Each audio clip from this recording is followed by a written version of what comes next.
말씀 전에 찬양대 찬송해 주시겠습니다.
안녕하세요. 저 달라스에서 온 이상준 형제입니다. 지금 교독하나요? 네. 제가 그 타임을 잘 몰라가지고. 네. 오늘 교독은 사도행전 21장입니다.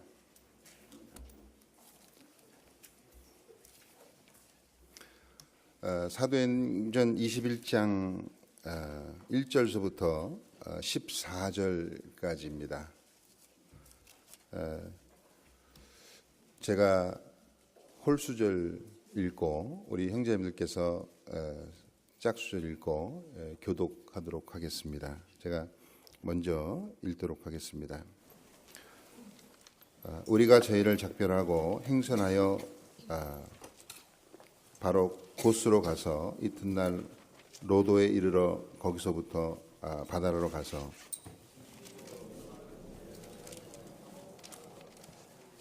구브로를 바라보고 이를 왼편에 두고 수리아로 행선하여 두로에서 상륙하니 거기서 배가 짐을 풀려 함이로라.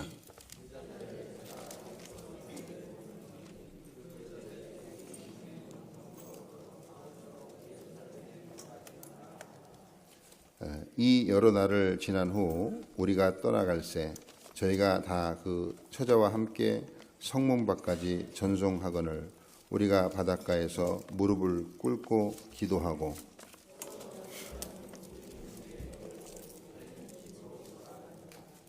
두로로부터 수로를 다 행하여 돌레마이에 이르러 형제들에게 안부를 묻고 그들과 함께 하루를 있다가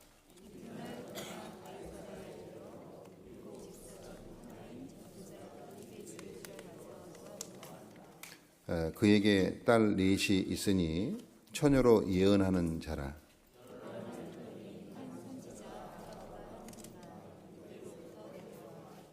우리에게 와서 바울의 띠를 가져다가 자기의 수족을 잡아매고 말하기를 성령이 말씀하시되 예루살렘에서 유대인들이 이같이 이 띠 임자를 결박하여 이방인의 손에 넘겨주리라 하거늘.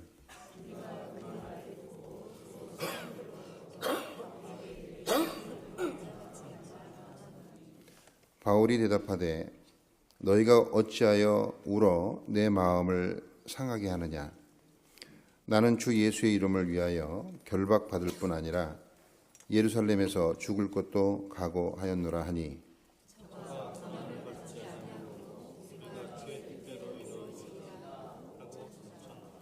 네.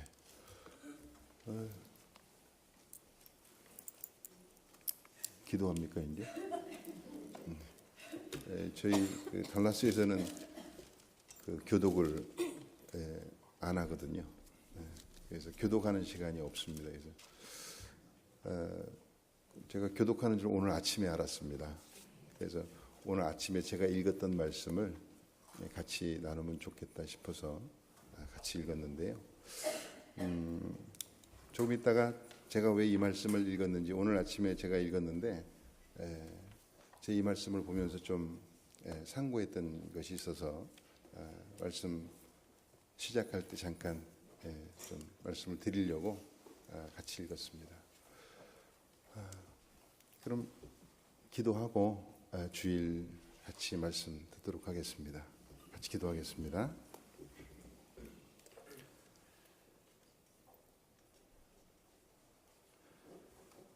우리의 생명이 되신 우리 주님 참 감사합니다. 저희들 영원한 멸망 가운데서 고통받을 수밖에 없는 죄인들, 주님의 그 은혜와 그 사랑으로 말미암아 영원하고 영광스러운 아버지 나라에 갈 수 있는 소망을 주신 것 너무나 감사합니다. 또한 이 땅에서 저희들 너무나 연약하고 여전히 옛 습성을 가지고 하나님의 자녀의 인격을 갖추지 못한 저희들, 주님 늘 때마다 일마다 주님께서 저희들 불러 모아주시고 또 그 가운데 주의 말씀과 교제로서 저희들에게 주님의 성품이 무엇인지 또 하나님을 어떻게 닮아가야 되는지를 늘 일깨워 주심을 참으로 감사합니다. 또한 저희들 어떻게 살아야 올바른 삶인지를 알지 못하지만은 주님 말씀으로 또 먼저 앞서 살아가는 믿음의 식구들을 통해서 저희들이 어떠한 삶을 살아야 될지를 볼 수 있도록 또 배울 수 있도록 허락하신 그 귀한 삶 참으로 감사드립니다. 또한 저희들에게 맡겨주신 그 귀한 복음, 저희들 마음속으로 깊이 그것을 전하고자 하는 마음은 있지만은 여러 가지 어려운 일들로 인해서 주춤할 때가 있습니다. 주님, 저희를 이 땅에 살아가는 가운데서 저희들에게 맡겨주신 그 귀한 복음을 증거해야 됨을 잊지 않도록 도와주시고 또한 저희들이 하나님과 올바른 교제를 통해서 주님의 인도하심을 알고 또 저희들에게 맡겨진 영혼들에게 담대하고 또 분명하게 그들에게 우리의 믿는 것을 증거할 수 있도록 주님 용기를 주시고 또 지혜를 주시고 합당한 능력을 주님 허락해 주시길 원합니다. 이 어두운 세상 가운데서 저희들 주님 인도하심과 또 주님 맡겨주신 복음을 위해 살고자 합니다. 주님, 저희들 늘 주님의 인도하신 가운데서 또 주님 선하신 또 자비하신 그 인도한 가운데 저희들 살기를 원합니다. 주님께서 인도해 주시고 도와주시옵소서. 그리고 오늘 아틀란타 교회 식구들과 함께 말씀으로 교제할 수 있는 귀한 시간 주신 것 너무나 감사합니다. 저희를 함께 말씀을 배우고 교제하는 가운데서 주님의 뜻을 분명히 더욱 알게 해주시고 또 그 뜻에 순종할 수 있는 그런 귀한 믿음의 마음도 허락해 주시기 원합니다. 오늘 교제 모든 시종을 주님께만 의지하고 부탁드립니다. 주님의 자비로운 손길 가운데 부탁드리며 죄를 사랑하시는 우리 주 예수님의 이름으로 기도드렸습니다. 아멘.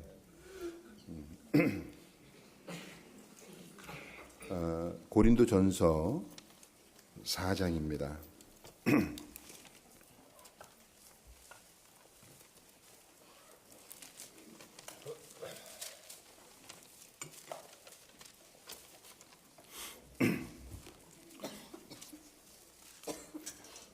고린도전서 4장 1절 2절입니다.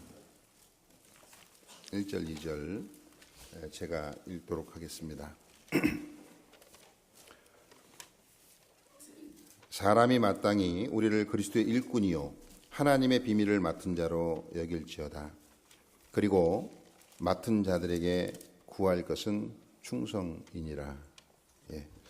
제가 오늘 함께 나누고자 하는 말씀은 맡은 자의 본분은 충성이라고 하는 주제를 가지고 좀 말씀을 드리고 싶습니다.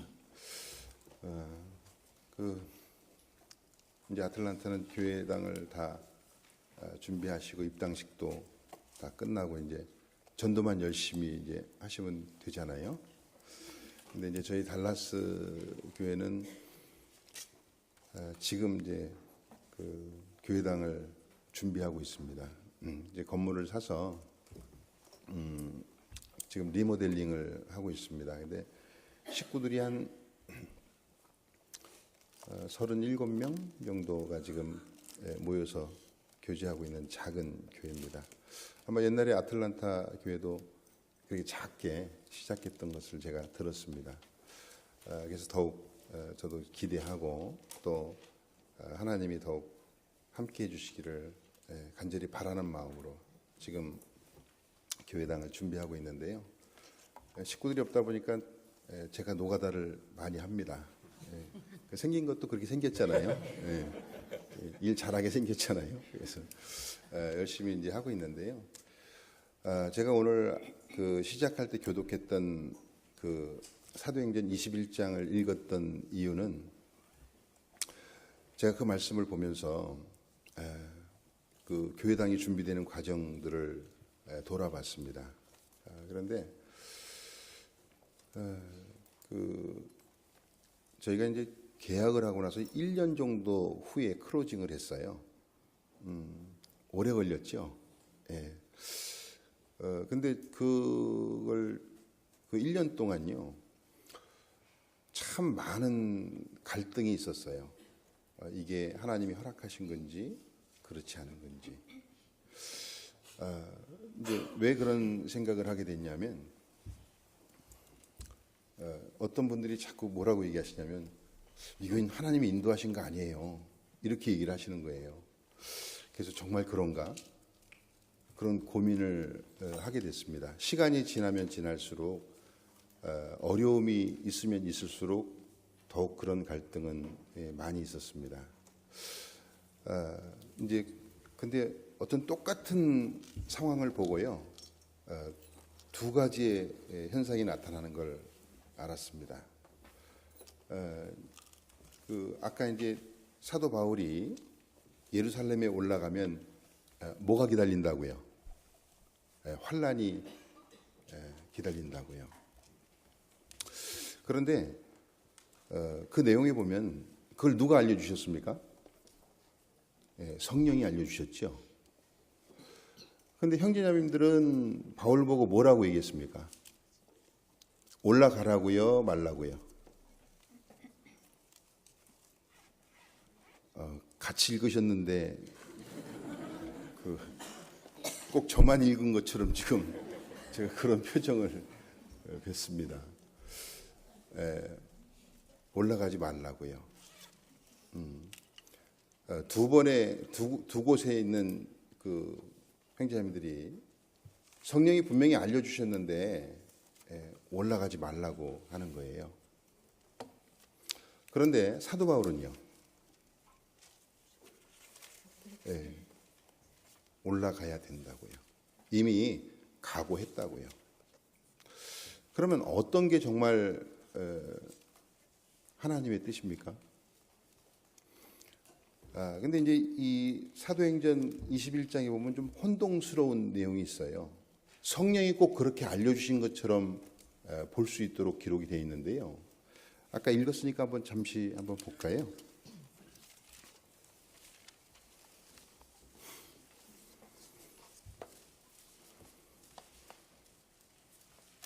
21장 4절입니다.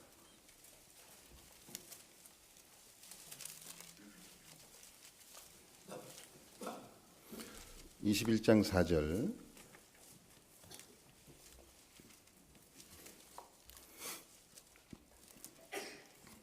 제가 읽겠습니다. 제자들을 찾아 거기서 이레를 머물더니 그 제자들이 성령의 감동으로 바울더러 예루살렘에 들어가지 말라 하더라. 자, 예루살렘에 올라가지 말라고 하는 것이 꼭 성령의 뜻인 것처럼 기록이 되어 있잖아요. 그죠? 그런데 이거는 그렇게 보면 안 될 거라고 생각합니다. 왜냐하면 이미 사도 바울이 그걸 알아요? 몰라요?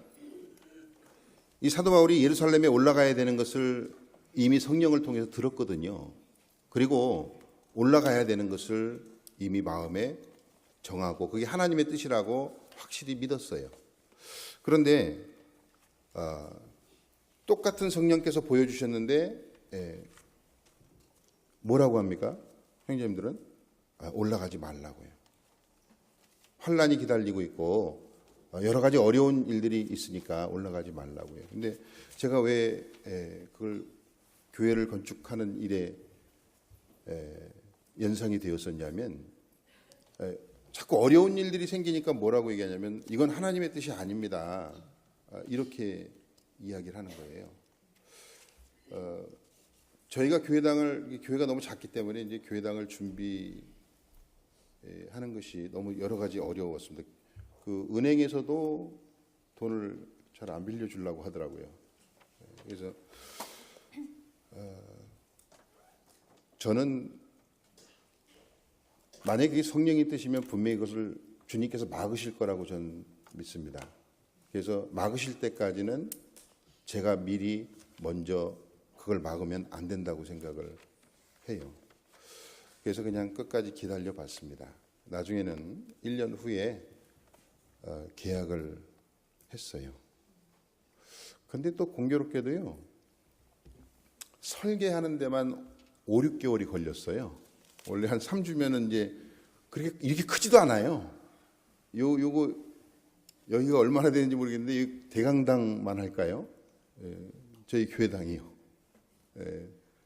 그런데 그 설계를 하는데 5, 6개월이 걸렸습니다.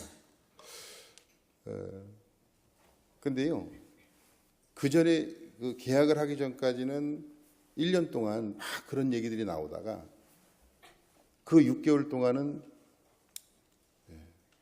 뭐라고 하시냐면 기다리자고, 주님이 어떻게 인도하시는지 한번 보자고, 그렇게 바뀌더라고요. 지금은 이제 우리 형제님들이 공사를 직접 하고 있습니다. 전문적인 것은 이제 맡겼고요. 대부분의 것들은 이제 우리 형제님들이 하고 있는데요. 제가 왜 1년이라는 시간 또 6개월이라는 시간이 필요했는지 지금은 압니다. 왜냐하면 지금은 뒤돌아보니까 그게 보이더라고요. 그러면서 이제 무슨 생각이 들었냐면 이스라엘 사람들이 그 출애굽해가지고 약속의 땅 가나안 땅까지는 몇 년이 걸렸죠? 40년이 걸렸거든요. 그런데 원래는 한 며칠이면 갈 수 있어요? 열하루길이면 갈 수 있는 길이에요. 근데 왜 하나님은 40년이라는 시간을 열하루길이면 갈 수 있는 길을 왜 40년 동안이나 돌리셨을까요?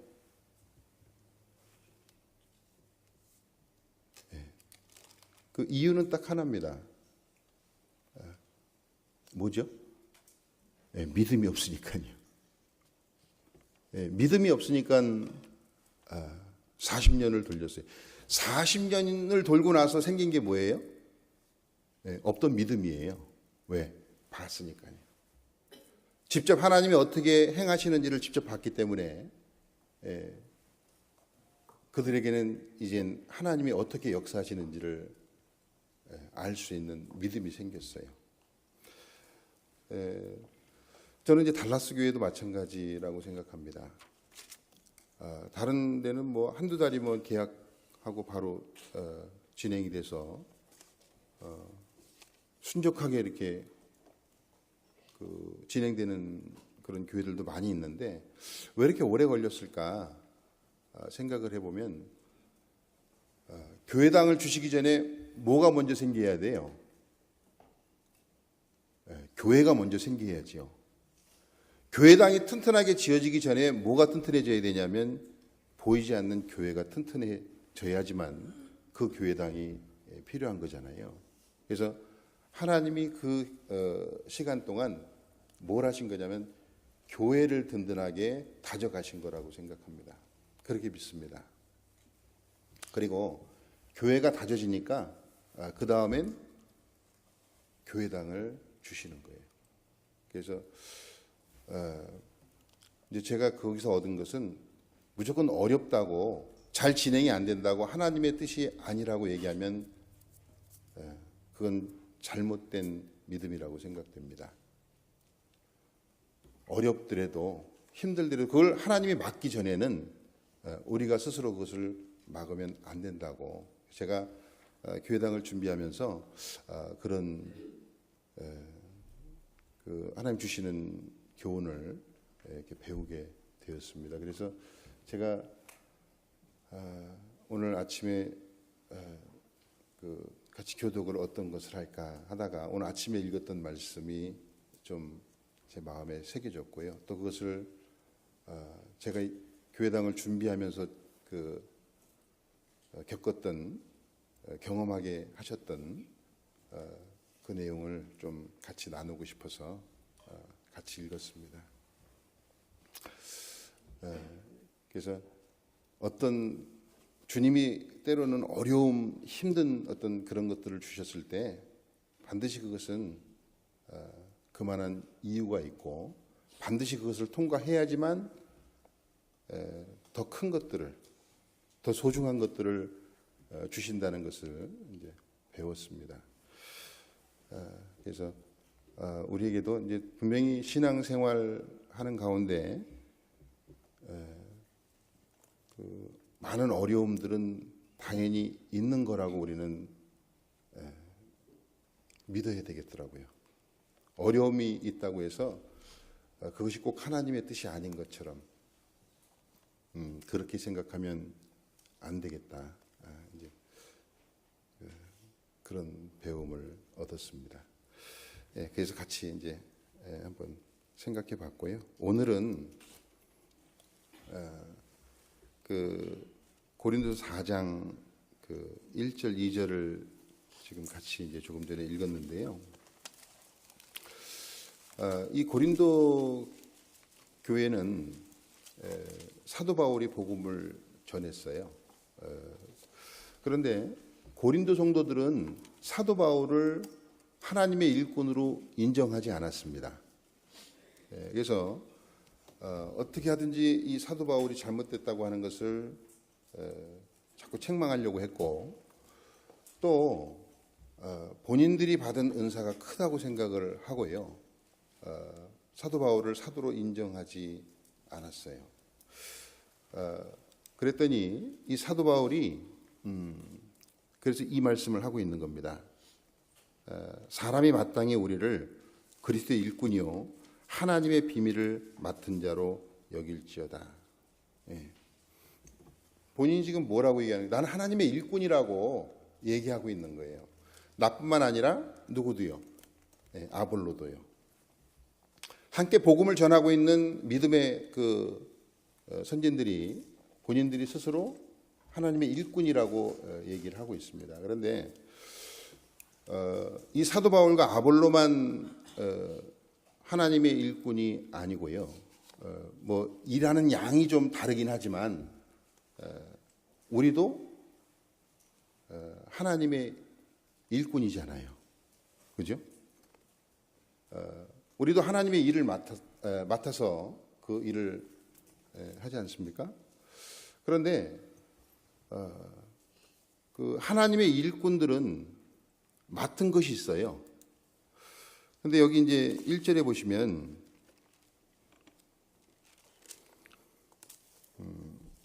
사람이 마땅히 우리를 그리스도의 일꾼이요 하나님의 비밀을 맡은 자로 여길지어다 그랬는데 하나님의 일꾼은 뭘 맡았습니까?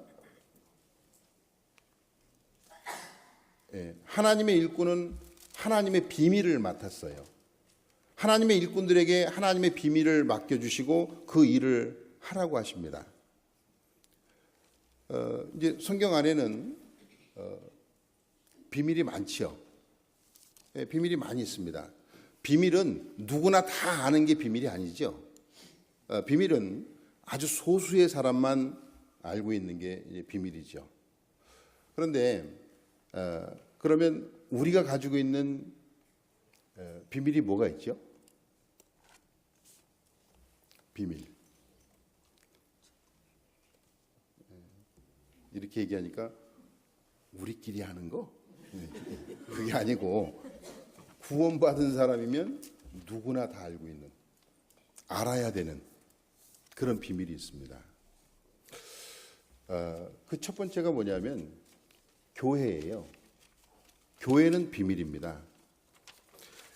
이 세상엔 많은 교회가 있어요. 그런데 그 모든 교회가 다 하나님의 교회는 아니잖아요. 그렇죠? 그러면 우리는 교회 맞아요? 이 대답이 없으신 거 보니까 조금 의심스럽습니다. 자, 우리는 교회가 맞습니까? 근데 그럼 우리가 교회라고 얘기한다면 그렇게 교회라고 얘기할 수 있는 근거가 뭡니까?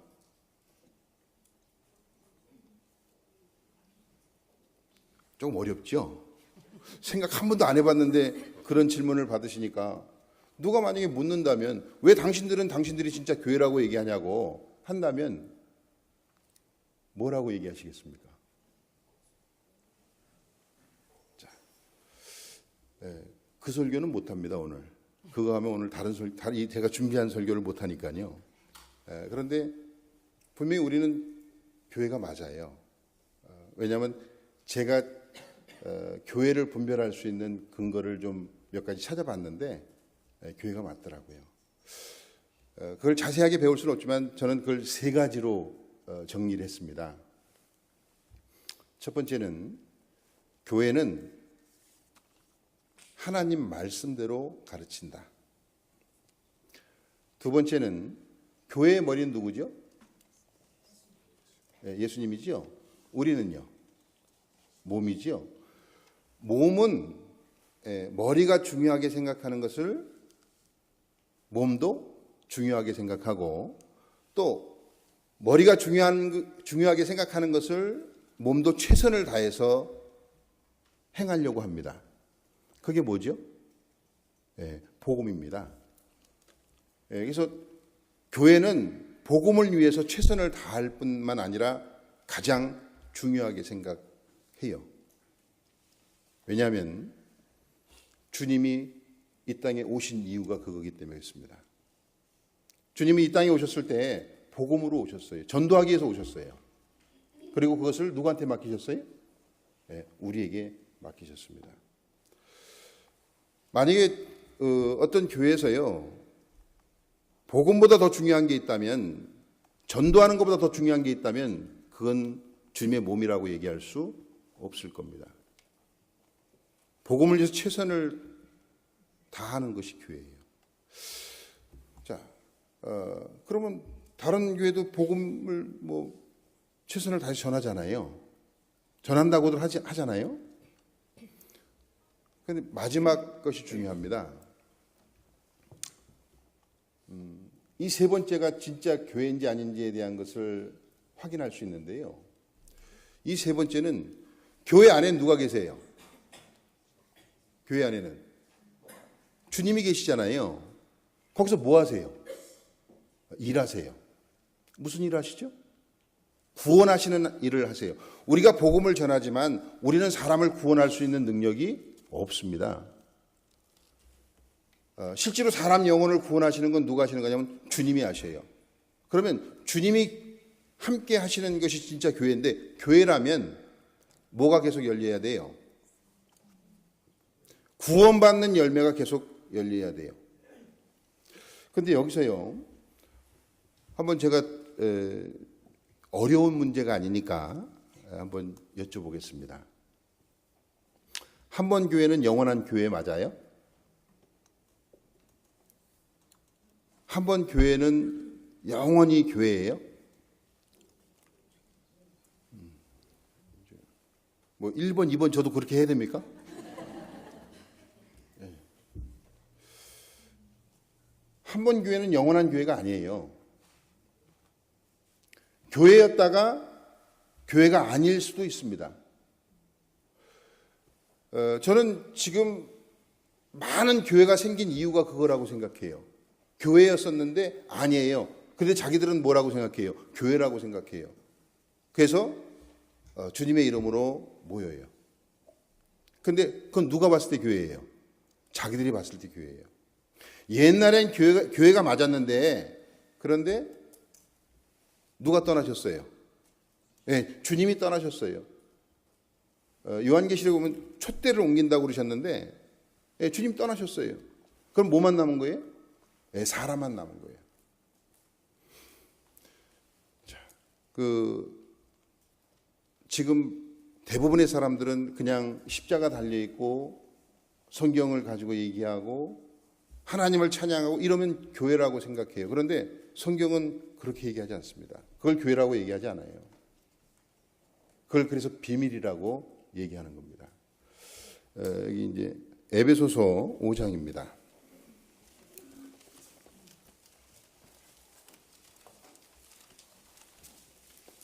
에베소서 5장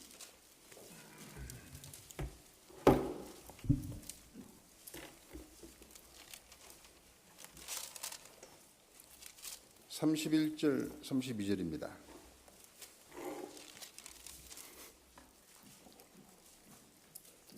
(31절) 32절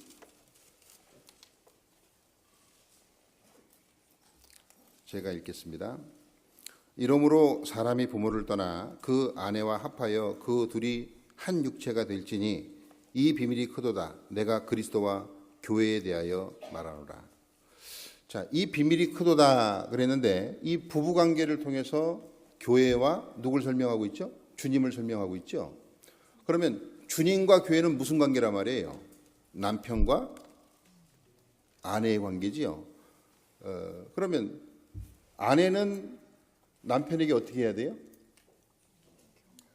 죄송합니다. 자매님들이 인상을 좀 쓰시는데 뭐 그래도 어쩔 수 없습니다.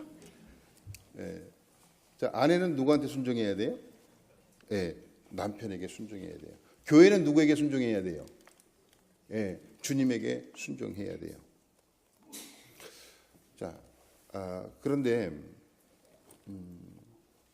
교회의 가장 중요한 것은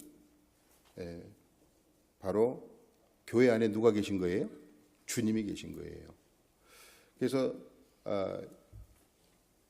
그 마태복음 18장에 보면 내 이름으로 모인 곳에 두세 사람이 내 이름으로 모인 곳에 나도 그들 중에 있느니라. 이게 교회거든요.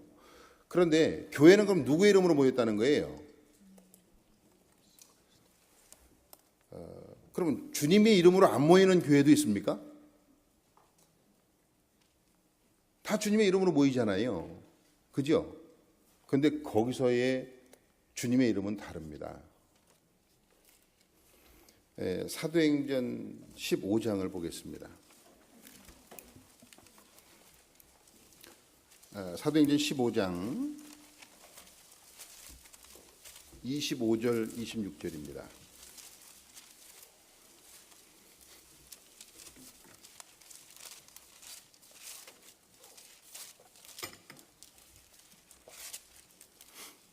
(25절) (26절)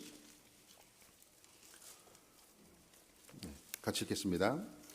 사람을 택하여 우리 주 예수 그리스도의 이름을 위하여 생명을 아끼지 아니하는 자인 우리의 사랑하는 바나바와 바울과 함께 너희에게 보내기를 일치 가결하였노라. 여기 보면 그리스도의 이름으로 모였다고 하는 정확한 의미를 우리가 확인할 수 있는데요. 어떤 거죠? 우리 주 예수 그리스도의 이름을 위하여 뭘 아끼지 않아요? 생명을 아끼지 않아요. 다시 말하면 우리의 삶의 이유는 뭐라고요? 주님께 영광을 돌리기 위한 거라고요. 이제 제가 전도 집회하면 제일 첫 번째 묻는 게 왜 사세요? 이걸 물어요. 왜 사십니까? 이렇게 묻거든요. 근데 이제 보통 우리 형제님들 앞에서는 잘 그걸 물을 기회가 없더라고요. 그런데 묻고 싶습니다. 왜 사세요? 무엇을 위해서 사세요? 무엇이 삶의 목적입니까? 만약에 그것이 주님의 영광을 위하고 복음을 위한 것이면 분명히 그것이 교회가 맞지요. 그죠? 그런 사람들이 모여 있는 것이 교회지요. 그런데 내가 우선이라면,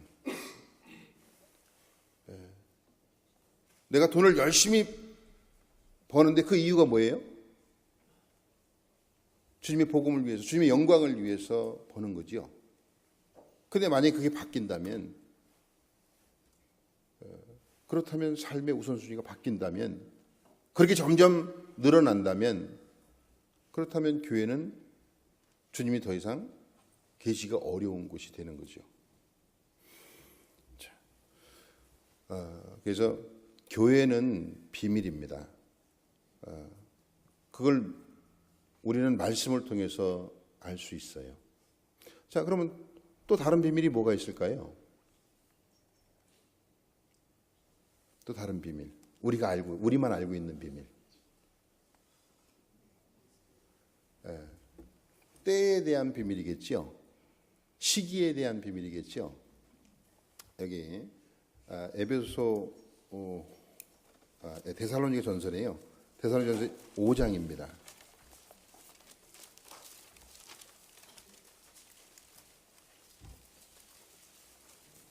데살로니가 전서 5장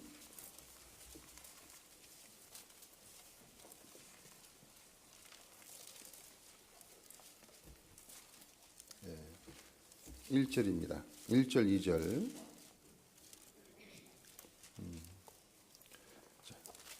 같이 읽겠습니다.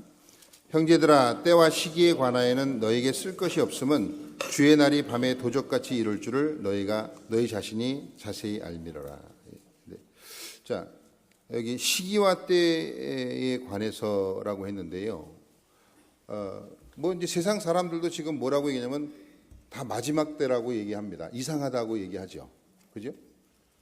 그런데 로마서를 한번 보겠습니다. 로마서 11장 보시면은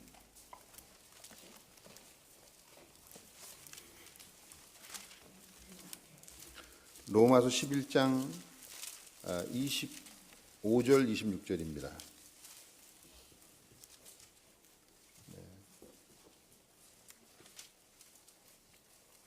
11장 25절 26절.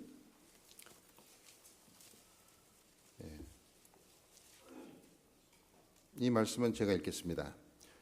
형제들아, 너희가 스스로 지혜 있다 함을 명기 위하여 이 비밀을 너희가 모르기를 원치 아니하노니 이 비밀은 이방인의 충만한 수가 들어오기까지 이스라엘 더러는 완악하게 된 것이라.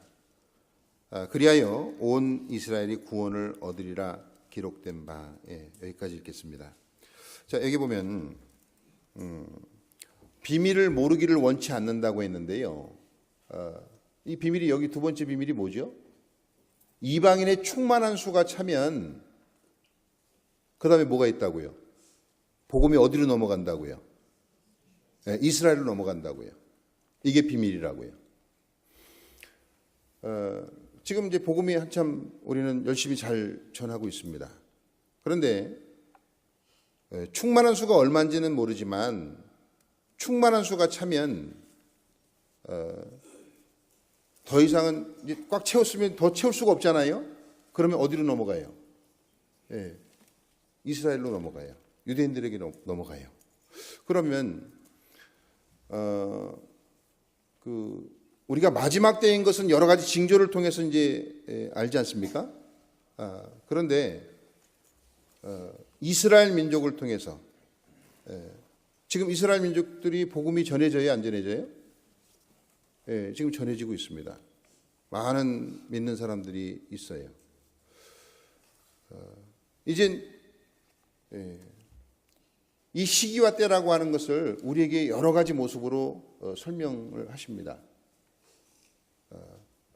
그러면 아까 교회의 비밀을 알려주신 건 왜 알려주셨죠? 교회의 비밀. 네?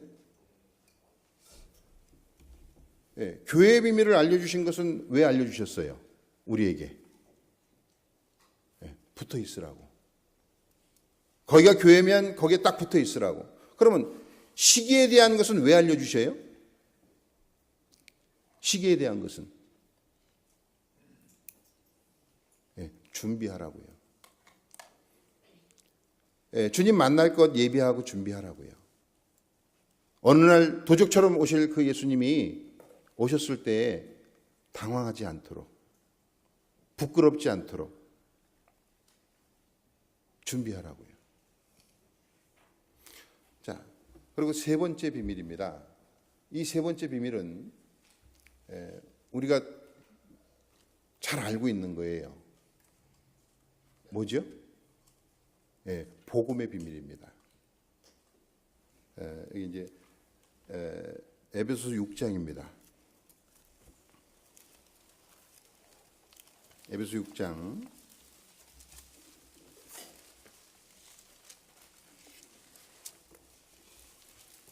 19절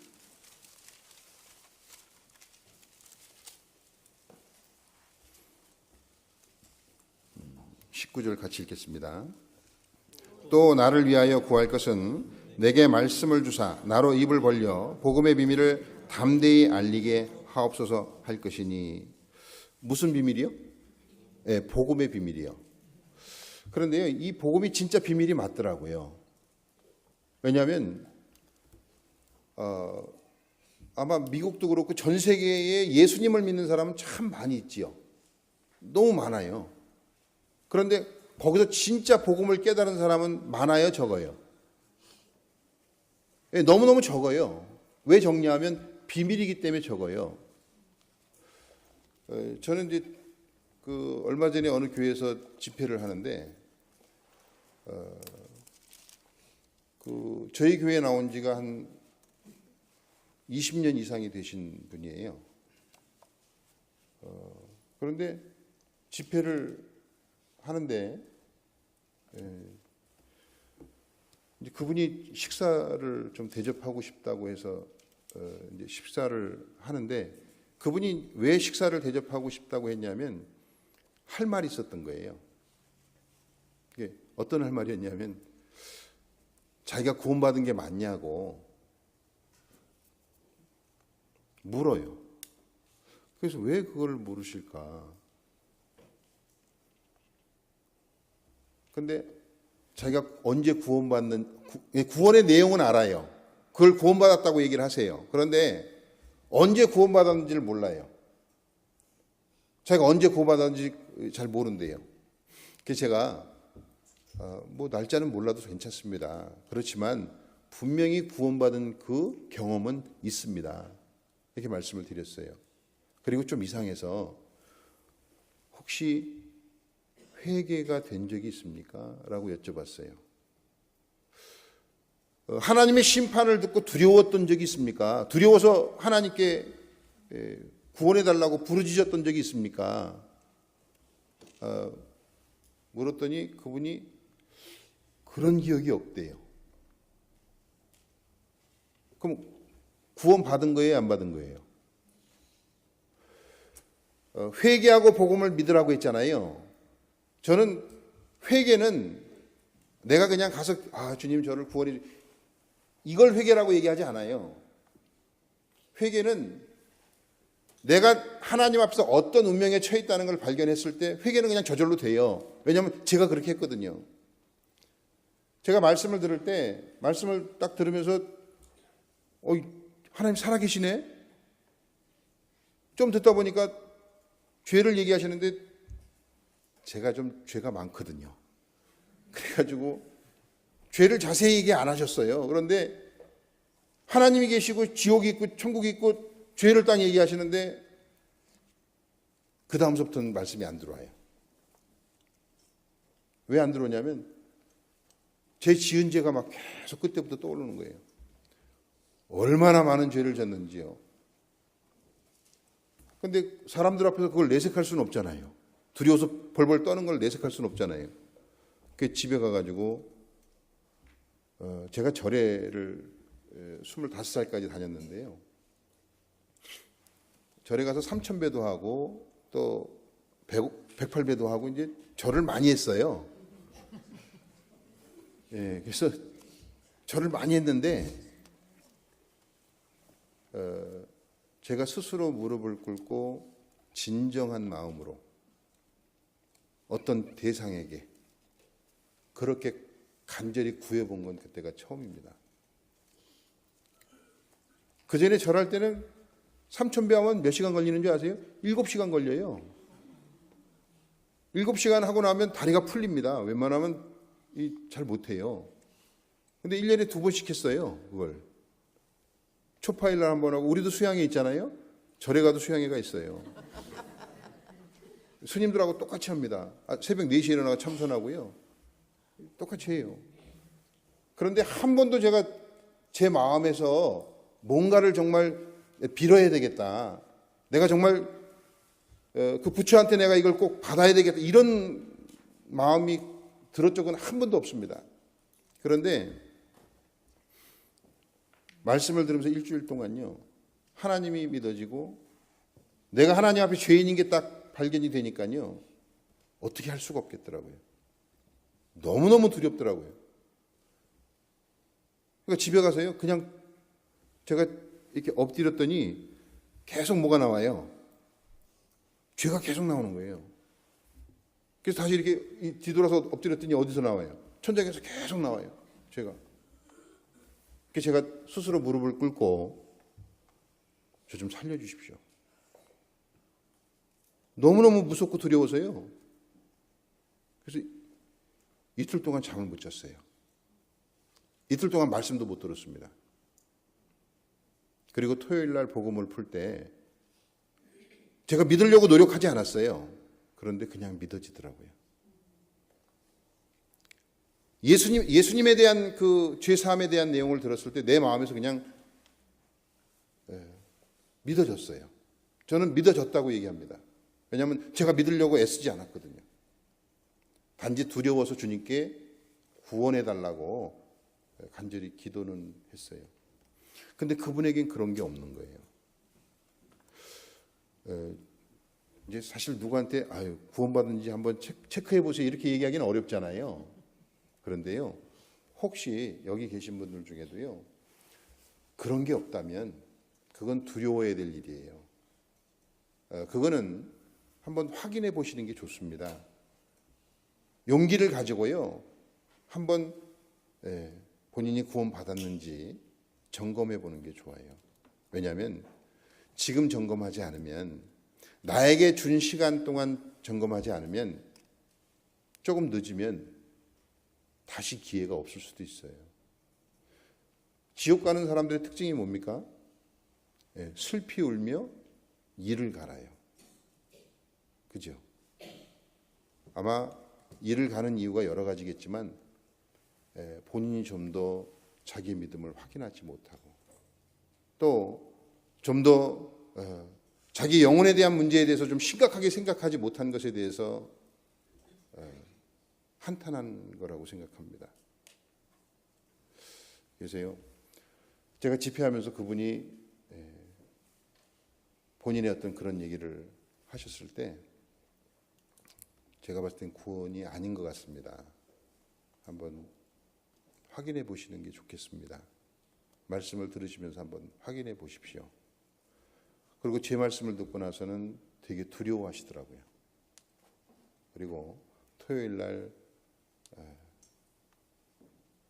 다 끝나고 나서는 이제 됐어요. 저는 그분에게 이번에 구원 받으셨어요? 이렇게 묻지 않았어요. 그냥 다행입니다. 근데 그분이 이젠 됐어요. 이렇게 얘기하시더라고요. 그리고 그 뒤에 이제 제가 그 교회에 있지 않으니까 담임 목사님을 통해서 들었는데 예전과는 너무나 많은 다른 모습을 보게 된다고. 그래서 얼굴도 너무 밝아지셨고, 우리는 우리 교회 안에서도 그게 비밀일 수 있어요. 복음이요. 어떤 분들에게는. 그래서 혹시 회개를 한 적이 없다면, 정말 두려워서 하나님 앞에 자기 모습을 올바로 발견하고 두려웠던 적이 없다면, 두렵지 않으면 회개하지 않습니다. 회개는 꼭 기도하는 걸 얘기하지 않아요. 마음의 두려움을 갖고 마음으로 하나님께 좀 도와달라고, 이 문제를 좀 해결해 달라고, 나 지옥 가고 싶지 않다고.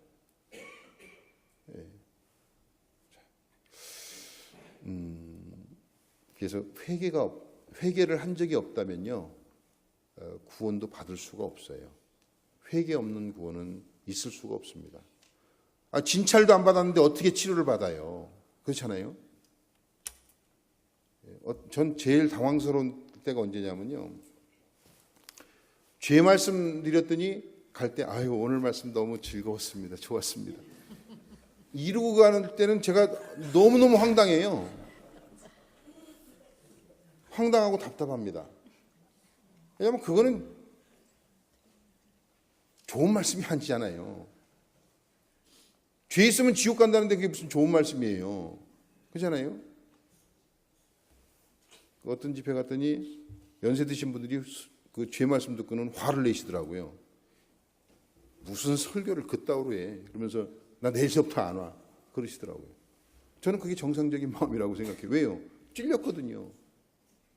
본인 마음에 찔려서 너무너무 두려웠거든요. 그러니까 안 온다는 거예요. 그래서요, 회개 없는 복음은 없습니다. 한번 이건 사실 직접 얘기하기 어렵잖아요. 그죠? 제가 보니까 사시는 거 보니까 구원받은 거 좀 아닌 것 같은데 좀 점검해 보실래요? 이렇게 얘기하기 어렵잖아요. 이건 누가 점검해야 돼요? 각자 점검해야 돼요. 자기 스스로 점검해. 왜요? 누구 영혼이에요?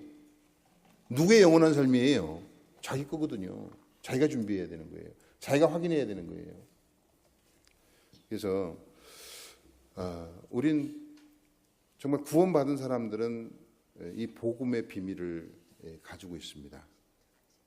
그런데 어제 이제 청년회 교제를 하는데요, 참 감사하더라고요. 아틀란타 교회 행자님들 그 교제하면서 너무너무 감사한 게 뭐냐면, 복음 전하는 것 때문에 고민하는 그 간증을 들었는데요, 참 알맞은 고민을 하고 있구나, 참 합당한 고민을 하고 있구나, 그런 생각을 했습니다.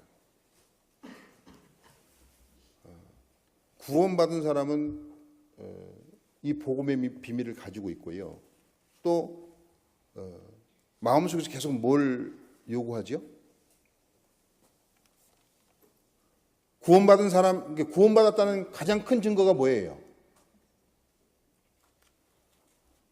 원래 분위기가 이러시죠? 우 목사님 설교하셔도 이렇게 그러신 거죠? 네, 사뭇 다릅니다. 우리 달라스 교회 몇 명 안 돼서 그런지 그래도 이제 가까이 이렇게 앉아 계시니까 참 좋아요. 멀리 있으면 좀 이렇게 표정들을 잘 이렇게 못 보는데 가까이서 너무 좋습니다. 구원받았다는 가장 큰 증거가 뭐예요? 성령이 그 안에 계시냐 안 계시냐예요. 그런데 성령이 계신지 안 계신지 우리가 볼 수 있습니까? 없습니까? 없습니다. 그럼 성령이 계신지 안 계신지를 어떻게 알아요? 가장 확실한 증거는요, 성령이 너희에게 임하시면 너희가 예루살렘과 유대와 사마리아와 땅끝까지 이르러 뭐가 된다고요? 내 증인이 되리라. 누가 임하시면요? 성령이 임하시면요. 성령이 임한 사람은 뭘 잊어버릴 수가 없냐면 복음 전해야 되는 걸 잊어버릴 수가 없어요. 그런데 전도 안 하면서 그냥 평안하다. 그리고 전도하는 것에 대해서 부담을 느낀 적이 없다면 그 안에 성령이 계신지를 먼저 살펴보셔야 돼요. 그 사람이 얼마나 착하냐 안 착하냐 이게 문제가 아니에요. 그 사람이 얼마나 인격을 갖추었느냐 안 갖추었느냐 이건 두 번째 문제예요. 그 사람이 어떤 상태든 간에 그 마음속에서는 뭘 계속 요구해요? 성령이 요구해. 그건 우리가 요구하는 게 아니에요. 내가 하고 싶고 안 하고 싶고 이런 문제가 아니고 내 안에 계신 누가요? 네, 성령이 계속 요구를 해요. 뭐 하라고요? 네, 전도하라고요. 우리에게 복음의 비밀을 주셨을 뿐만 아니라 그 안에서 계속 뭘 요구해요? 전도하라고 요구해요. 그런데도 전도도 안 하고 전도를 위해서 기도하지 않고 아무것도 준비하지 않는데 그냥 편안하다면, 그냥 사는 게 그냥 즐겁다면, 그냥 괜찮다면 그건 좀 이상한 거죠. 그죠? 그건 맞지 않는 거잖아요. 전도를 못해서 답답해하고 전도를 못하는 것 때문에 좀 힘들어하고 어떻게든지 전도해봐야 된다고 하는 어떤 그런 부담감이 있어야 되잖아요. 왜요? 그건 자기가 부담 갖는 게 아니에요. 누가 계속 요구하시는 거예요? 내 안에 있는 성령이 자꾸 요구하시는 거예요. 계속 끊임없이 내 마음속에서 왜 전도 안 하냐고.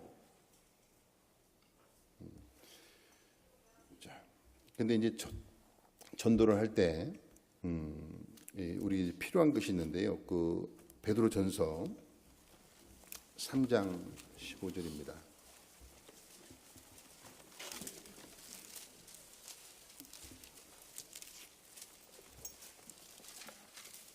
(3장 15절)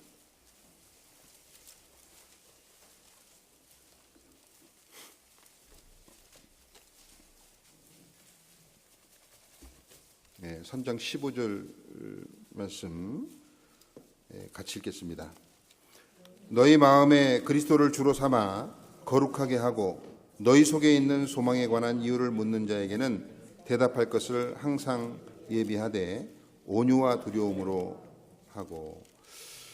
여기 보면 그 비밀을 맡은 자가 가져야 될 그 자세를 여기 지금 설명하고 있는데요. 첫 번째가 뭐죠? 마음에 그리스도를 뭘로 삼아요? 주인으로 삼아요. 한번 좀 우리의 삶을 좀 잠깐 돌아보시면 좋겠습니다. 정말 내 삶의 주인이 내 마음에 주님이라고 얘기하고 있는지. 정말 그러면 주님이 처음에 오셨을 때는 종으로 오셨어요? 주인으로 오셨어요? 네, 종으로 오셨어요. 우리를 섬기려고 오셨어요. 십자가에서 그렇게 죽으셨어요. 그죠? 그런데 우리 마음에 들어오신 주님은 뭘로 오셨어요? 종으로 오셨어요? 주인으로 오셨어요? 네? 네, 주인으로 오셨어요. 이제 날 다스리기 위해서 오셨어요. 그런데 우리에게는 자유의지가 있습니다. 모든 것이 가해요. 그렇죠? 구원받고 난 이후에 이제 죄 때문에 지옥 갈 것 걱정 안 하고 두렵지 않아요. 이제 자유를 얻었어요. 그런데 그 자유를 뭘로 사용해야 됩니까? 주님이 주인으로 들어오셨기 때문에 그 주인이 뭘 원하시는지 그걸 살피고 그 뜻을 헤아려서 순종하려고 하는 거잖아요. 이렇게 안 되면 전도는 어렵습니다. 왜냐하면 주님의 명령을 안 듣거든요. 주님의 명령보다 더 중요한 게 뭐냐면 자기 육신의 뜻이거든요. 그러니까 주님이 자꾸 아마 말씀으로 들어도 그냥 그렇지 뭐. 그리고 사는 건 누구 마음대로 살아요? 자기 마음대로 살아요. 이제 저는 그렇단 얘기예요. 저는 가끔 보면 주님의 뜻을 알면서도 내 뜻대로 할 때가 너무 많아요. 그리고 때로는 주님의 뜻을 누구의 뜻에 맞춰요? 내 뜻에 맞춰요. 그래서 꼭 그것이 주님의 뜻인 것처럼 그렇게 생각할 때가 있더라고요. 그래서 첫 번째는 마음에 그리스도를 주로 삼는 것, 주인으로 삼는 것, 주인으로 섬기는 것, 이것이 먼저 필요하고요. 두 번째는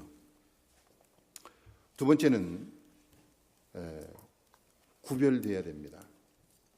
여기 거룩하게 하고 그랬는데, 자, 우리가 거룩해요, 안 해요?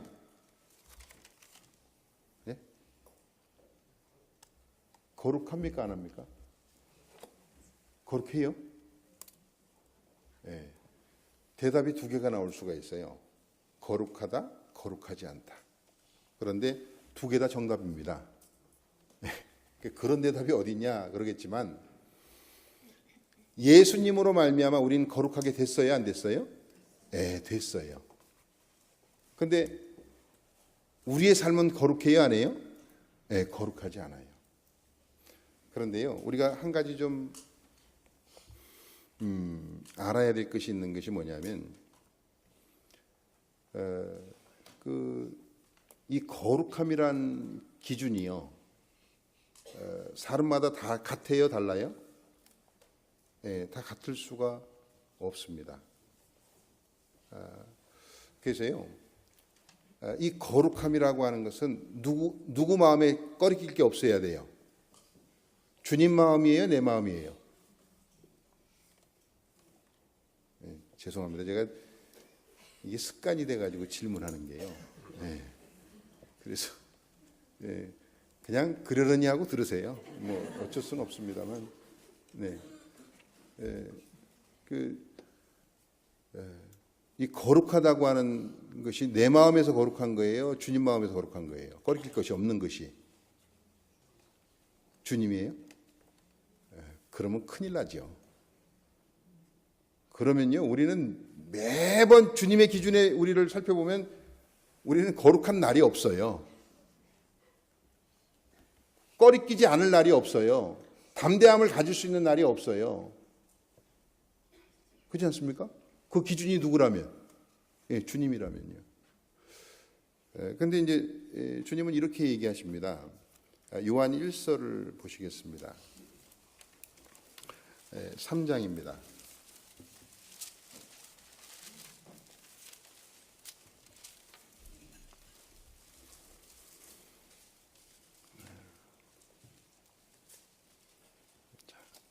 에, 3장 20절, 21절입니다. 요한 1서 3장 20절, 21절 찾으셨으면 같이 읽겠습니다. 우리 마음이 혹 우리를 책망할 일이 있거든 하물며 우리 마음보다 크시고 모든 것을 아시는 하나님일까 보냐. 사랑하는 자들아, 만일 우리 마음이 우리를 책망할 것이 없으면 하나님 앞에서 담대함을 얻고. 자, 이 말씀을 오해하시면 안 되는 것이, 우리 마음엔 누가 계셔요? 네, 성령이 계셔요. 주님께서 계셔요. 그래서 우리의 삶 속에서 우리가 잘못 살아갈 때 성령은 끊임없이 우리를 책망하십니다. 그런데 여기 말씀하신 것처럼 만약에 주님 마음에 꺼리낄 것이 없으면이 아니고요. 누구 마음이에요? 네, 여기 우리 마음이 혹 우리를 책망할 일이 있거든 하물며 우리 마음보다 크시고 모든 것을 아시는 하나님일까 보냐. 그래놓고 21절에 사랑하는 자들아, 만일 우리 마음이 우리를 책망할 것이 없으면. 누구 마음이요? 우리 마음이. 그런데 우리가 잘못 살았다가도요, 언제 담대해집니까? 지금 잘못 살았어요. 실수하고 때론 불순종하고 죄를 때론 짓기도 하죠. 그런데 그것을 계속 그 책망하면 우리가 살 수 있어요, 없어요? 못 살잖아요. 어떻게 삽니까? 그거 힘들어서. 그런데 우리가 그것을 자백하고 돌이키면 어떻게 해요? 주님께서 어떻게 하세요? 회복시켜 주시고요. 그리고는요, 마음의 담대함을 주세요, 안 주세요? 네, 마음에 다시 담대함을 주세요. 다시 살아갈 수 있는 힘을 주님 주세요. 그래서요, 우리 마음에 책망할 것이 없으면 누구 앞에서 담대해요? 사람들 앞에서 담대해요? 아니면 하나님 앞에서 담대해요?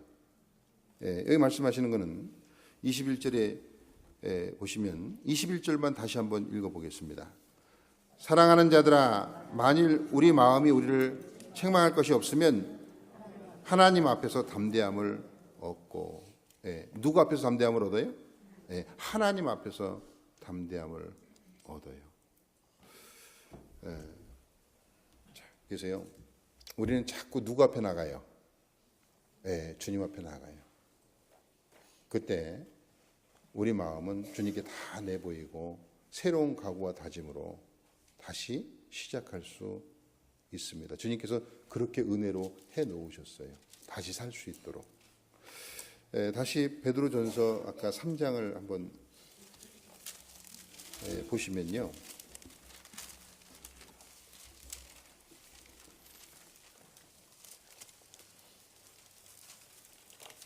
3장 15절입니다.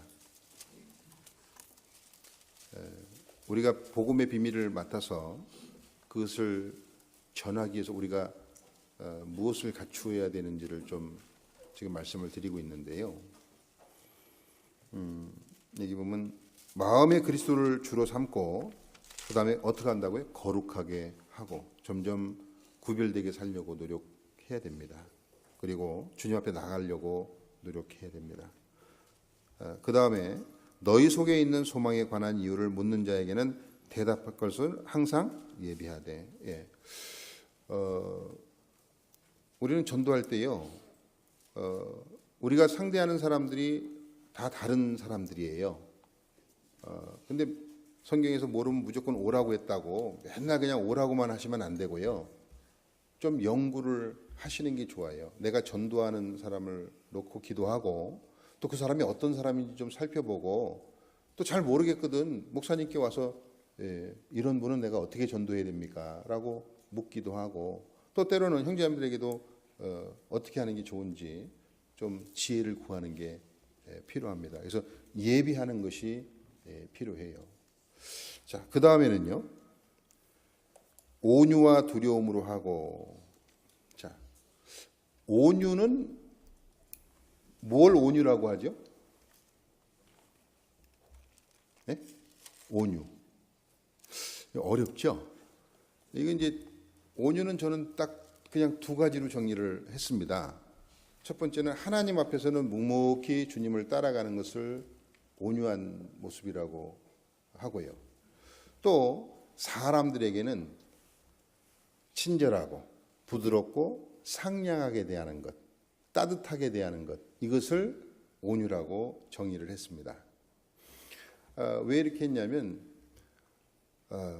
우리가 대부분 만나는 사람들은 우리의 전도할 대상이죠. 그런데 그들을 만날 때 우리는 어떤 마음으로 대하죠? 식당 종업원은 제가 이제 이거는 그냥 예입니다. 식당에 갔더니 종업원을 꼭 종처럼 부려요. 그리고 음식이 맛이 없으면 그걸 툭툭 던지면서 뭐 이딴 걸 주냐고 그래요. 자, 그게 온유한 모습이에요, 아니에요? 네? 네. 우리는 모든 사람에 대해서 온유함으로 대하는 것이 필요합니다. 그것은 우리가 훈련해서 얻어야 되는 거예요. 그냥 우리에게 있는 게 아니고요. 우리는 끊임없이 사람들을 대할 때 어떻게 대해야 될지를 주의해야 되는 그런 마음을 가져야 돼요. 왜요? 내가 전도해야 될 대상이거든요. 내가 원래 그래 안 돼요. 오늘 아침에 화장들 하셨어요? 안 하셨어요? 하셨습니까? 저는 오늘 아침에 면도를 했습니다. 그리고 로션을 발랐습니다. 머리를 좀 이렇게 저는 좀 해본다고 했는데 어떤지 모르겠어요. 자, 제가 왜 이러고 나왔습니까? 제가 이러고 나온 이유가 뭐예요? 그냥 머리 막 떡지고 막 자다가 이제 바로 일어나가지고 바로 이 앞에 섰다면 어떠시겠어요? 뭐 지금도 이렇게 제가 외모가 준수하지 않기 때문에 보시면서 좀 불편하신 분이 있을 수도 있는데요. 그건 뭐 어쩔 수 없고요. 뭐 그렇게 생긴 걸 어떻게 하겠습니까? 그런데 그래도 좀 이렇게 좀 꾸미고 나온 이유는 좀 그래도 불쾌하지 않게 이게 보시라고 그런 거 아닙니까? 우리 여기 계신 우리 형제님들도 나오실 때는 좀 발라요, 안 발라요? 바르지요? 그죠? 상대가 보기에 좀 편안하고 좀 더 꾸며진 모습을 보여주고 싶어서 이제 준비를 합니다. 근데 우리의 본성은 사실 그걸 다 드러내면 볼만합니까, 그걸? 그걸 보기 어렵잖아요. 그러니까 어떻게 해요? 좀 꾸며야죠, 예쁘게. 몸도 왜 우리가 운동을 합니까? 건강 때문에도 하지만 좀 이렇게 좀 예쁘고 좀 멋있고 이렇게 남들이 봤을 때 불편하지 않게 그러기 위해서도 하잖아요. 우리의 인격은 사실 우리 본성은 별로 이렇게 썩 예쁘지 않아요. 그런데 우리는 무슨 책임이 있냐면 그걸 좀 예쁘게 다듬을 필요가 있어요. 뭘 위해서요? 전도를 위해서요. 우리의 말이나 우리의 행동이 조금은 다듬어지는 것이 필요합니다. 조금 예쁘게 꾸미는 것이 필요해요. 그게 나쁜 건 아니라고 생각합니다. 왜요? 전도하기 위해서. 그러다 보면 어느 게 진짜 난지를 좀 헷갈릴 때도 있어요. 어떨 때 본성이 나오기 전까지는. 그렇지만 모든 사람에 대해서 온유함이라고 하는 것은 우리가 전도하기 정말 필요한 부분입니다. 그런데 이제 전도하다 보면 어떤 분은 꼭 그런 분이 있어요. 끝은 싸워요. 왜 싸우냐면 내 말을 안 들어주니까 싸워요. 근데 목사님들도 싸워요, 안 싸워요? 많이 싸우죠. 근데 이제 목사님한테 자꾸 뭘 질문하잖아요. 그러면 어떤 목사님은 화를 내요. 왜 낼까요, 그걸? 참고로 저는 화를 안 냅니다. 물으셔도. 제가 몰라도 화 안 내요. 제가 다시 준비해가지고 알려드리겠다고 하지. 그런데 제가 그런 얘기를 몇 번 들었어요. 아니, 어떤 목사님한테 자꾸 뭘 물었더니 목사님 나중에 승질 내더래요.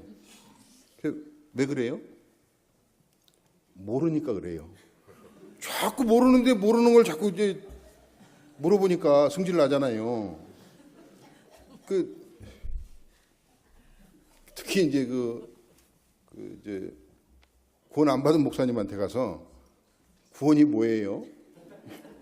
이게 자꾸 모르니까 이제 설명을 해주는데 이해가 안 되니까 그게 구원 맞아요? 그럼 뭐라고 해요? 승질내요. 자, 그래서 우리는 전도하기 위해서 온유한 인격을 배우는 게 필요합니다. 온유가 뭐라고요? 사람들에 대한 온유가 뭐라고요? 친절하고 상냥하고 부드럽게, 따뜻하게. 요건 외워두십시오. 제가 그래서 온유 그러면 딱 요 세 가지 제가 외웠어요. 친절하고 부드럽고 상냥하게. 그 다음에 그 뒤에가 뭐죠? 두려움으로요. 왜 두려워해야 되죠? 전도할 때 왜 두려워해야 됩니까? 내가 잘못함으로 인해서 한 영혼을 어디 보낼 수 있어요? 지옥에 보낼 수 있기 때문이에요. 자, 제가 몇 시까지 해야 됩니까? 저에게 주어진 시간이 3분 남았습니까?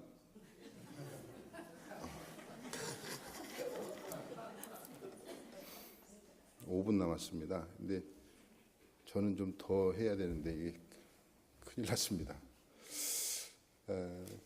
자, 이제 그러면 성경을 안 찾고 제가 좀 그냥 말씀으로 드리겠습니다. 이 맡은 자라고 하는 것은 성경엔 청직이라고 얘기합니다. 그렇죠? 그러면 주인이 청지기를 둔 이유는 뭐죠? 다시 말하면 이 비밀을 두시고 그것을 우리에게 맡겨주신 이유는 뭐예요? 잘 관리하고 전하라고요. 그죠? 근데 만약에 우리가 그 맡겨주신 것을 하지 않는다면 그 비밀을 우리가 맡았는데 그걸 하지 않는다면 자, 오늘 이제 제가 지금 그 비밀을 맡은 자라는 그 뒤에 충성에 대해서는 지금 말도 못 꺼냈어요. 근데 자, 맡았으면 뭐 해야 돼요? 그걸 이뤄야 되잖아요. 어떻게 이뤄야 됩니까? 충성스럽게 이뤄야 돼요. 그러면 충성이라는 게 뭐예요? 저는 한자를 보면, 제가 한자를 많이 모릅니다만 한자를 보면 너무 정확하게 명확하게 설명을 해놨어요. 충자가 뭐냐면 가운데 중자에 마음 심자입니다. 마음 중심으로부터예요. 성자는 무슨 성자? 이룰 성자거든요. 마음 중심으로부터 이루려고 하는 마음을 가진 것을 충성이라고 얘기합니다. 왜냐하면 때로는 어떤 일을 맡았는데도 불구하고 일은 그냥 하는데 뭔 없어요. 마음은 없어요. 그냥 습관처럼 늘 해왔던 거기 때문에 그냥 하는 경우가 있습니다. 그땐 뭐가 없어요? 열정이 없어요. 열정을 갖고 있지 않습니다. 하나님은 누굴 찾으셔요? 충성된 자를 찾으셔요. 하나님이 찾고자 하는 사람은 정말 하나님의 맡겨주신 것을 마음 중심으로부터 그걸 이루고자 하는 그런데 이제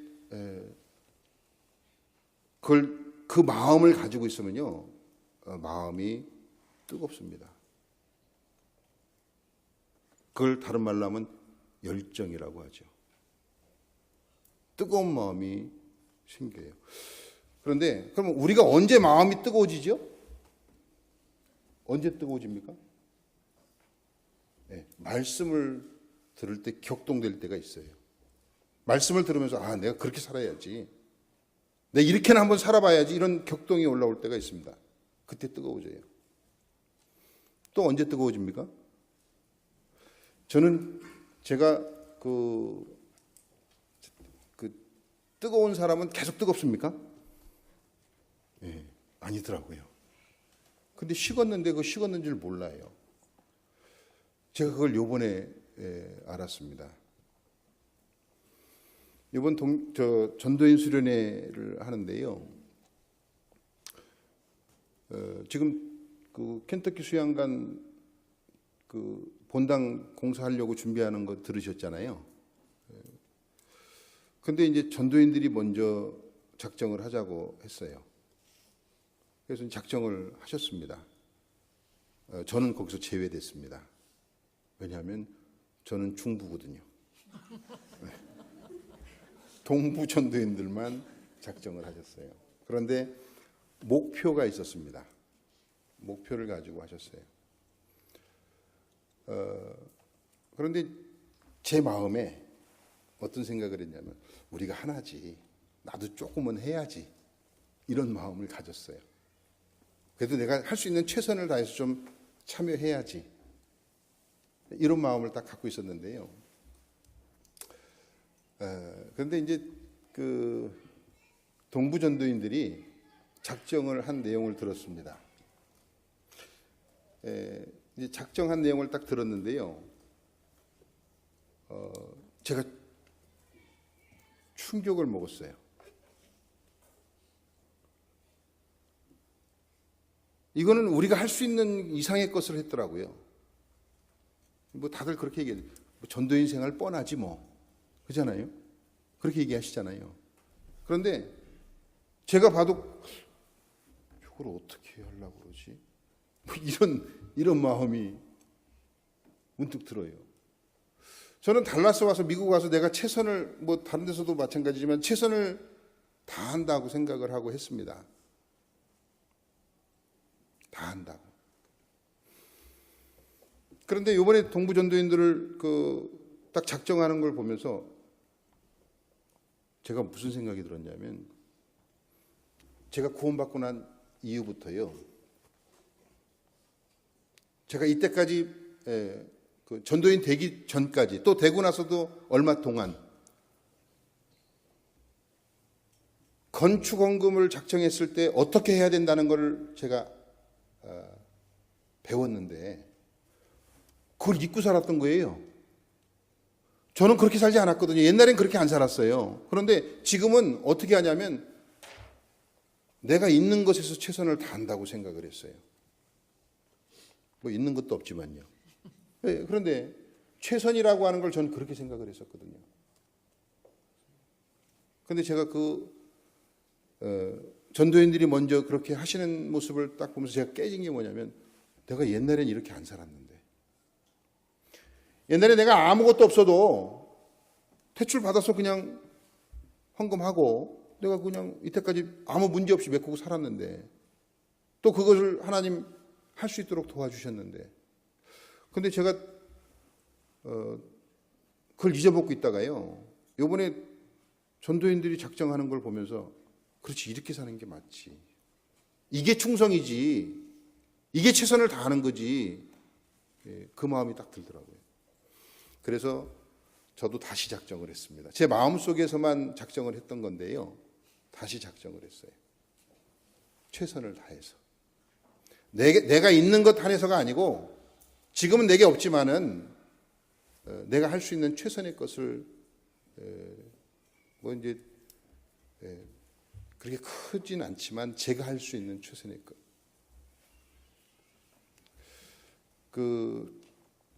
이제 그걸 생각하다가요. 고린도후서에 보면은 마게도냐 성도들이 극한 가난과 환난 속에서도 풍성한 연보를 했다고 기록되어 있지 않습니까? 그걸 한번 찾아볼까요? 고린도후서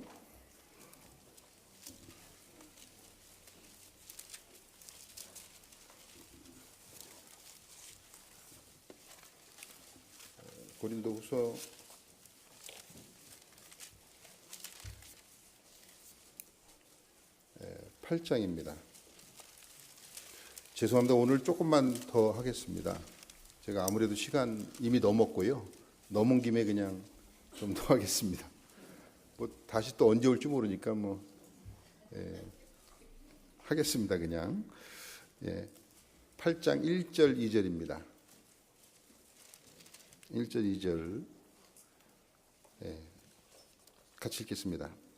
형제들아 하나님께서 마게도냐 교회에게 주신 은혜를 우리가 너에게 알게 하노니 환난의 많은 시련 가운데서 저희 넘치는 기쁨과 극한 가난에서 가난이 저희로 풍성한 연보를 넘치도록 하게 하였느니라. 많은 환난도 있었고 어려움도 있었고 극히 가난했지만은 풍성한 연보를 했대요. 그런데 이들이 이렇게 할 수 있었던 이유는요. 9장에 나와 있습니다. 9장 2절에 보시면 9장 2절 같이 읽겠습니다. 이는 내가 너희를 원함을 알미라. 내가 너희를 위하여 마게도냐인들에게 아가야에서는 1년 전부터 예비하였다 자랑하였는데 과연 너희 열심히 퍽 많은 사람들을 격동시켰느니라. 사도 바울이요 마게도냐를 지나면서 아가야에 있는 성도들은 1년서부터 이거 준비했다 이렇게 얘기하니까 어렵고 힘들지만 뭐가 됐어요? 격동이 됐어요. 마음이 뜨거워졌어요. 그래서 풍성한 연보를 어려움과 가난 속에서 풍성한 연보를 했던 겁니다. 마음이 뜨거워진 거지요. 그리고요, 그 복음을 전하다 감옥에 갇히잖아요. 뭐 지금은 그런 일이 없습니다만 우리가 정말 어려운 지역에서 복음을 전한다는 얘기를 들으면 어떤 마음이 생겨요? 잘하고 있네. 뭐 그럽니까? 어때요? 아, 나도 해야 되겠구나. 나도 좀 더 최선을 다해야 되겠구나. 이런 마음 안 생깁니까? 우리가 격동될 때요, 충성된 사람을 보잖아요. 그러면 마음에 격동을 받는 게 맞습니다. 주님의 복음을 위해서 최선을 다해 살아가는 사람들을 보면 마음에 격동을 받는 게 맞죠. 사도 바울이요, 감옥에 갇혔습니다. 그랬더니 그 감옥의 매임을 보고 그 주변에 있는 형제들이요, 복음을 전하는데 어떻게 전했냐면 겁 없이 두려움 없이 담대하게. 감옥에 갇힌 걸 보니까 아, 저렇게 살아야 되는 거구나, 이렇게 마음이 드는 거잖아요. 여기 그 빌립보서 1장입니다. 빌립보서 1장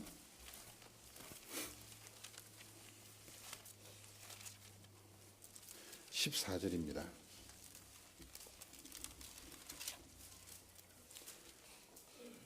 14절 같이 읽겠습니다. 형제 중 다수가 나의 매임을 인하여 주 안에서 신뢰함으로 겁없이 하나님의 말씀을 더욱 담대히 말하게 되었느니라. 그래서요, 이 사도 바울이 복음 전하다가 갇힌 걸 보니까요, 두려워하는 게 아니고 어떻게 해요? 겁없이 복음을 전하는 거예요. 가면 가지. 근데 요번에 제가 동계 수양회, 저 전도연 수련회 때 그 전도인들이 하시는 모습을 보면서요, 너무 존경스럽고, 아, 저렇게 살아야지. 내가 예전에는 저렇게 살았었는데. 너무 기준이 바뀐 거예요. 삶의 기준이. 왜 그랬는지는 모르겠는데 최선을 착각하고 있더라고요. 정말 충성이라는 걸 착각하고 있더라고요. 내게 있는 것 안에서 최선을 다한다고 생각하는 그 잘못된 것을 주님이 이번에 저한테 깨닫게 해주셨어요. 제가 달라스 교회 그 교회당 준비하면서 저는 최선을 다한다고 했는데 이번에 전도연 수련회 하면서 아, 내가 최선을 다한 게 아니었구나, 그것을 알았습니다. 그래서 이제는 좀 정신을 차려야 되겠다. 이제는 최선을 좀 다해서 살아야 되겠다. 그런 마음이 들었습니다. 그래서요, 충성된 사람은 하나님이 쓰세요. 충성된 사람은 하나님이 그와 함께 하시고 그를 들어 쓰십니다. 그리고요, 충성된 사람들 그 옆에는요, 누가 있냐면 또 그 충성을 보고 배우는 사람들이 있어요. 그 디모데 후서입니다. 디모데 후서 2장입니다. 2장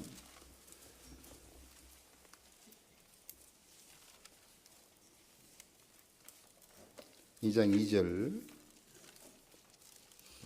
같이 읽겠습니다. 또 내가 많은 증인 앞에서 내게 들은 바를 충성된 사람들에게 부탁하라. 저희가 또 다른 사람들에게 가르칠 수 있으리라. 누구에게 부탁하라고요? 충성된 사람에게 부탁하라고요. 이 충성된 사람들은요, 가르치는데 어떻게 가르쳐요? 말로 가르치지 않습니다. 떠벌리고 하지 않아요.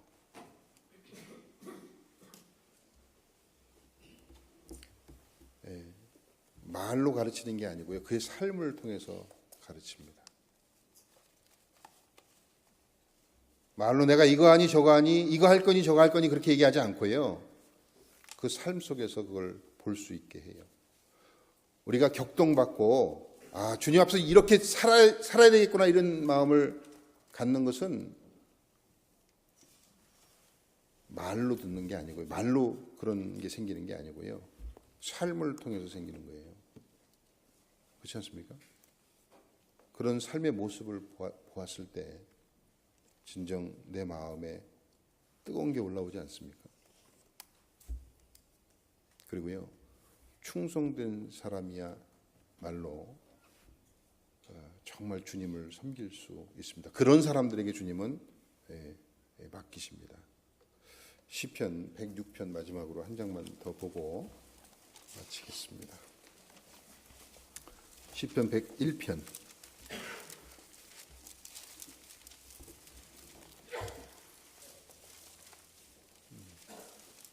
시편 101편 6절입니다.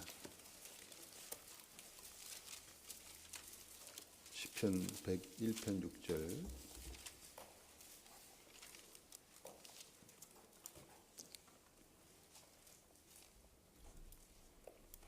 찾으셨으면 같이 읽겠습니다. 내 눈이 이 땅에 충성된 자를 살펴 나와 함께 거하게 하리니 완전한 자의 길에 행하는 자가 나를 수종하리로다. 주님이 누구 찾으신다고요? 충성된 자를 찾으신다고요.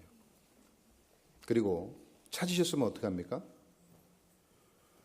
찾으셨으면 나와 함께 거하게 하리니 주님이 그와 함께 하세요.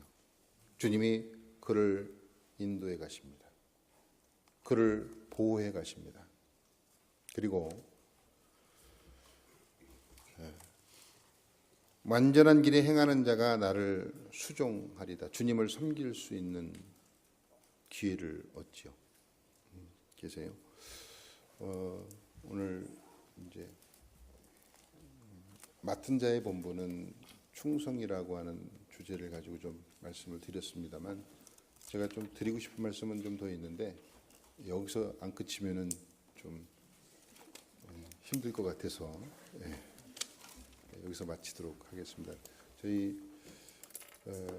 저는 정말 감사합니다. 제가 우리 목사님들 뵈면서요, 또 우리 형제님들 중에도 그런 분들이 많이 계세요. 그래서 정말 최선을 다해서 주님의 교회와 복음을 위해서 정말 충성스러운 분들을 이렇게 볼 수 있다는 것이 너무 감사하고, 또 그 충성스러운 모습을 보고 제 마음이 또 다시 뜨거워지고, 또 이렇게 살아야 되겠구나 이런 마음 다시 가질 수 있도록 좀 더 힘껏 주님 섬겨 살아갈 수 있는 그런 마음 가질 수 있도록 그렇게 기회를 주신 게 너무 감사하더라고요. 그래서 우리에게는 두 부류의 사람이 있을 수 있습니다. 충성된 사람과 그렇지 못한 사람. 그러면 우리는 자꾸 충성되지 못한 쪽을 바라보면 안 되겠죠. 충성된 사람을 바라보고 거기서 힘을 얻고, 또 주님에서 더 힘껏, 왜냐하면 이거 다 나를 위해 사는 거예요. 내가 주님 앞에 가서 주님 만날 때 상급을 못 받아도 또 혹시 부끄러움은 당하지 않는, 정말 좀 주님, 그래도 제가 주님 위해 살다 왔습니다. 이렇게 좀 주님 앞에 서서 제가 잘은 못 살았습니다만 정말 노력하고 살았습니다. 이렇게는 좀 그런 만남은 좀 되기를 원해서입니다. 같이 기도하고 마치겠습니다. 주님 감사합니다. 저희들 구원해 주시고, 또 믿음의 형제들 가운데서, 믿음의 식구들 가운데서 정말 충성된 자를 주님 저희 곁에 두시고, 또 저희들 보고 다시 주님 앞에 힘을 얻고 어떻게 사는 것이 바르게 사는 것인지를 볼 수 있게 하심을 참으로 감사합니다. 저희들 늘 말씀으로 주님이 살으셨던 그 삶, 또 믿음의 선진들이 살았던 그런 삶, 또 우리 주변에 충성된 자들의 삶을 보고 교훈받고 또 따라 살아갈 수 있도록 주님께서 저희들 인도해 주시고 도와주시옵소서. 주님의 그 은혜를 또 저희들에게 베풀어 주신 그 사랑을 보답하며 남은 생에 살아가기를 원합니다. 주님, 선하시고 자비로운 손길 가운데 저희의 삶을 의지하고 부탁드립니다. 저희를 사랑하시는 우리 주 예수님의 이름으로 기도드렸습니다. 아멘. 찬송가 396장입니다.